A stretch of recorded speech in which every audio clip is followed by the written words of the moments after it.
Anh em có cách nào mà không cho con ghe là mổ cánh nó xoay vòng tròn ta. Wow, nó có mổ cánh nó xoay vòng tròn, mổ cánh cái nó quay vòng tròn này. Đó,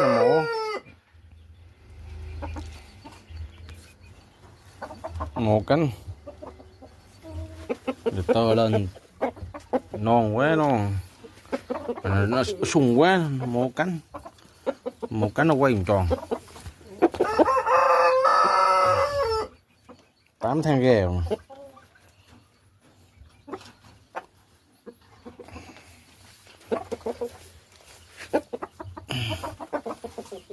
Đuôi máu chưa thay.